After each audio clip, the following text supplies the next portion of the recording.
మరోసారి high tension వాతావరణం నెలకొంది. ఇరు దేశాలు సీజ్ ఫైర్ అమలులోనే ఉన్నాయంటున్నాయి, కానీ పరస్పర దాడులైతే జరుగుతున్నాయి. స్ట్రెయిట్ ఆఫ్ హార్మోస్లోకి అమెరికన్ నేవీ షిప్స్ వచ్చినా, అమెరికన్ వెజల్స్ వచ్చినా, ఆయిల్ ట్యాంకర్స్ వచ్చినా, కమర్షియల్ షిప్స్ ఏ వచ్చినా కూడా ఇరాన్ అటాక్ చేస్తుంది. స్ట్రెయిట్ ఆఫ్ హార్మోస్ నుంచి ఇరాన్కి సంబంధించిన ఆయిల్ ట్యాంకర్స్, కమర్షియల్ షిప్స్ ఏవి బయటికి వస్తున్నా కూడా వాటిని అమెరికా టార్గెట్ చేస్తుంది. అమెరికాతో ఇరాన్ చర్చలకు వస్తుందా లేదా?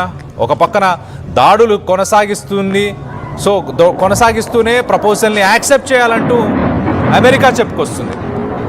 మరోవైపు హార్మోజ్ని తెరిచేందుకు అమెరికా, ఇరాన్ ఈ రెండిటి మధ్య ఒప్పందం కుదిరింది అంటూ వార్తలు వస్తున్నాయి. జరిగే సంఘటనలు ఒక్కసారి చూస్తే దానికి ఆ వార్తలకి ఎలాంటి సంబంధం లేనట్టు తెలుస్తుంది. మనం విజువల్స్లో చూడొచ్చు. ఒక్కసారి ఆ విజువల్స్ని, ఆ దాడులకు సంబంధించిన విజువల్స్ని ఒక్కసారి చూసే ప్రయత్నం చేద్దాం.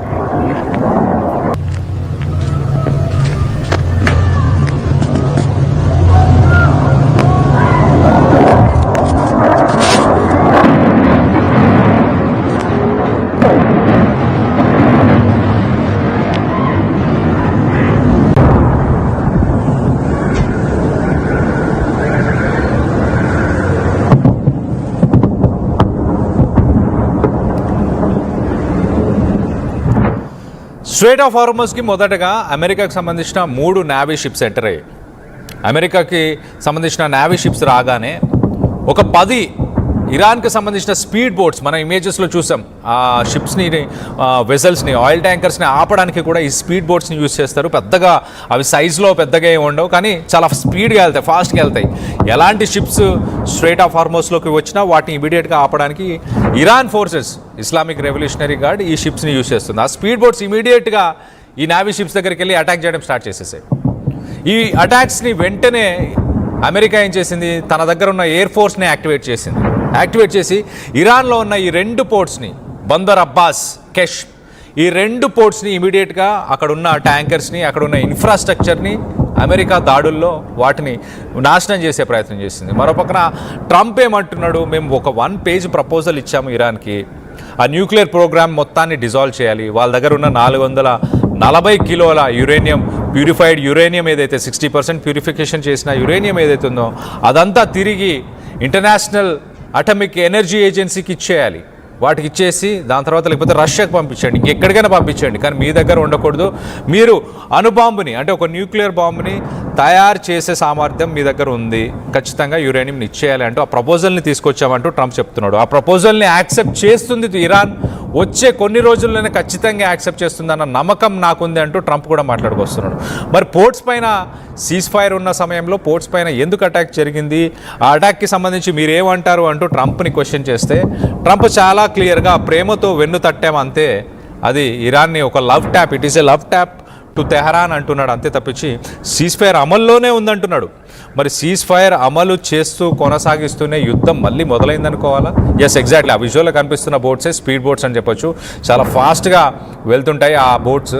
ఆ బోట్స్తోనే ప్రస్తుతానికి అమెరికన్ నేవీ షిప్స్ని అటాక్ చేశారు. అమెరికా మెల్లిమెల్లిగా ఒక్కొక్క స్టెప్ని, అంటే స్ట్రెయిట్ ఆఫ్ హార్మోస్ని, ఎస్ ఇవే స్పీడ్ బోట్స్, ఈ బోట్స్ ద్వారానే ఆ నేవీ షిప్స్ని అటాక్ చేశారు. ఎగ్జాక్ట్లీ. సో అమెరికా ఒక్కొక్క స్టెప్ మెల్లిగా స్ట్రెయిట్ ఆఫ్ హార్మోస్ని కంట్రోల్లోకి తీసుకునే ప్రయత్నం చేస్తుందా? అందుకే అమెరికా నేవీ డెస్ట్రాయర్స్ ఏవైతే ఉన్నాయో ఆ డెస్ట్రాయర్స్ని స్ట్రెయిట్ ఆఫ్ హార్మోస్ లోపలికి డైరెక్ట్గా ఎంటర్ అయిపోయినట్టు అర్థం చేసుకోండి. వెజల్స్ని ఎస్కాట్ చేయడానికి. అలాగే ఇరాన్ దగ్గర అసలు పవర్ లేదు, ఎలాంటి పవర్ ఉండకూడదు. ఇంకా ల్యాండ్ అటాక్స్ కావచ్చు, ఏరియల్ అటాక్స్ ఏదైనా మేమే చేయగలగాలి. స్ట్రెయిట్ ఆఫ్ హార్మోస్ని కూడా కంట్రోల్లోకి తీసుకోవాలని ట్రంప్ ఒక్కొక్క స్టెప్ మూవ్ చేస్తున్నట్టు చాలా క్లియర్గా తెలుస్తుంది. కానీ ఇరాన్ ఇంకా మా దగ్గర ఇంకా సామర్థ్యం ఉంది అని నిరూపించుకునే ప్రయత్నం చేస్తుంది. ఈ స్పీడ్ బోట్స్తోనే అమెరికాకు సంబంధించిన నేవీ షిప్స్ని అటాక్ చేసింది. ఈ స్పీడ్ బోట్స్ ఉన్నాయి, దాని దగ్గర మనందరికీ తెలుసు కింద మైన్స్ ఉన్నాయి, అండర్ గ్రౌండ్ మైన్స్ ఉన్నాయి, సీ మైన్స్ ఉన్నాయి, డ్రోన్స్ ఉన్నాయి, లాంగ్ రేంజ్ మిసైల్స్ ఉన్నాయి. ఫతే 3 ఉంది, ఫతే 2 ఉంది, లాంగ్ రేంజ్ మిసైల్స్ ఉన్నాయి.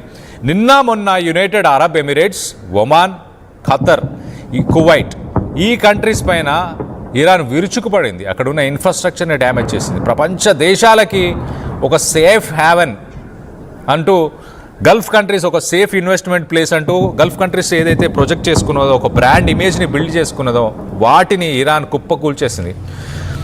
1974లో కిస్సింగర్ అలాగే సౌదీ అరేబియా చేసుకున్న ఒక డీల్ ప్రకారం, ఒక ఒప్పందం, వర్బల్గా అది మాట్లాడుకున్న ఒప్పందం అని చెప్పుకోవచ్చు. ఆ ఒప్పందం ప్రకారం ప్రపంచ దేశాలు ఎవరు పెట్రోల్ కొనాలన్నా, మీరు పెట్రోల్ అమ్మాలనుకున్నా సౌదీ అరేబియాకి ఏం చెప్పారు అంటే చాలా క్లియర్గా, అమెరికా స్టేట్ సెక్రటరీ కిస్సింగర్, పెట్రోల్ని, చమురుని మీరు ఓన్లీ డాలర్స్లోనే అమ్మాలి అని.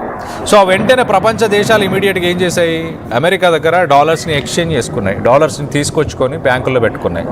ఎప్పుడు ఆయిల్ కొనాలన్నా ఆ డాలర్స్ని వాడుకునేలాగా, అమెరికాకి సంబంధించిన బాండ్స్ని కొనుక్కునేలాగా అమెరికా చేసింది. దాని తర్వాత అమెరికా ప్రపంచ దేశాల మీద డాలర్ ప్రతి ఒక్కరు వాడడం మొదలుపెట్టినాక శాంక్షన్స్ విధించడం స్టార్ట్ చేసింది. అంటే డాలర్స్ తీసుకోవడానికి ఎక్స్చేంజ్లో తమ దేశాలకు సంబంధించిన కరెన్సీస్ కావచ్చు, గోల్డ్ కావచ్చు, అమెరికాకి బదులుగా ఇచ్చి డాలర్స్ని తీసుకునేవాళ్ళు. ఆ బదులుగా ఇచ్చినప్పుడు అలాగే ప్రపంచ దేశాలు డాలర్లోనే ఆయిల్ని కొనుగోలు చేయాలి, మిగతా వస్తువులను కూడా డాలర్స్లో కొనుగోలు చేయాలి. కాబట్టి ఒక పేమెంట్ సిస్టాన్ని అమెరికా క్రియేట్ చేసింది. ఆ డాలర్స్ ట్రాన్సాక్షన్ అవ్వడానికి ప్రతి బ్యాంక్ని ఆ పేమెంట్ సిస్టంలో ఇంక్లూడ్ చేశారు. అంటే ప్రపంచంలో ఉన్న రిజర్వ్ బ్యాంక్స్ అని చెప్పొచ్చు, మన ఆర్బీఐ లాంటి బ్యాంక్స్ అన్నీ కూడా ఆ పేమెంట్ సిస్టంలో ఇన్వాల్వ్ అయిపోయాయి. ఇప్పుడు ప్రపంచ దేశాలని అమెరికా ఎలా శాసిస్తుంది అని అంటే, ఆ పేమెంట్ సిస్టంలో అన్ని సెంట్రల్ బ్యాంక్స్ ఉన్నాయి. కాబట్టి ఏ దేశం మీద కోపం వచ్చినా ట్రంప్కి కానీ అమెరికాకి, ఏ దేశం మీద కోపం వచ్చినా, ఏ దేశం మీద తమ పవర్ని చూపించాలనుకున్నా ఆ సెంట్రల్ బ్యాంక్లో ఉన్న డబ్బుల్ని బ్లాక్ చేస్తారు. అంటే డాలర్ రూపంలో ఇంకా ఆయిల్ని కొనలేరు, ఏ వస్తువుల్ని వేరే ప్రపంచ దేశాలతోని వాళ్ళు వాణిజ్యం చేయలేరు. అది అమెరికా ఆధిపత్యం. వెపన్స్, ఆర్మీతో ప్రపంచ దేశాలని శాసించేది నెక్స్ట్ లెవెల్. మొదటగా ఫైనాన్షియల్గా, ఆర్థికంగా ప్రపంచ దేశాలని ఈ డాలర్, ఈ ప్రపంచ దేశంలో ఏదైతే ట్రేడ్ జరుగుతుందో ఆ ట్రేడ్ని డాలర్ ద్వారా చేసే ప్రయత్నం 74 నుంచి జరుగుతుంది. 74 నుంచి ప్రపంచ దేశాలని ఇలానే